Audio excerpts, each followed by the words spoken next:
உன்னை நான் ஆசீர்வதிக்கவே ஆசீர்வதித்து உன்னை பெருகவே நான் பெருக பண்ணுவேன். நீ ஆசீர்வாதமாயிருப்பாய், நீ ஆசீர்வாதமாயிருப்பாய். உன் மூலியமாய் சகல ஜனங்களும் ஆசீர்வதிக்கப்படுவாங்க. You will be blessed. Through you I will bless thee.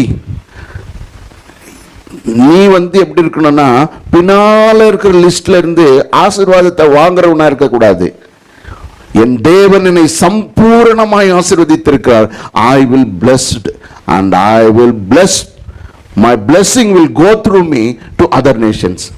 என்னை தேவன் அப்படி ஆசீர்வதிக்கணும். முடியுமா? முடியாதா? 100% இந்த ஆசீர்வாதங்களை நீ புரிஞ்சுக்கணும். ரெண்டையும் நான் சொல்ல விரும்புகிறேன், மெட்டீரியல் ஆல் ஸ்பிரிச்சுவல். இந்த பிளெஸிங்கை பற்றி நான் படிச்சுருக்கும்போது, ஆனால் இவ்வளோ ஸ்ட்ராங்காக இருக்குது இந்த சப்ஜெக்டு, இவ்வளோ பயங்கரம்.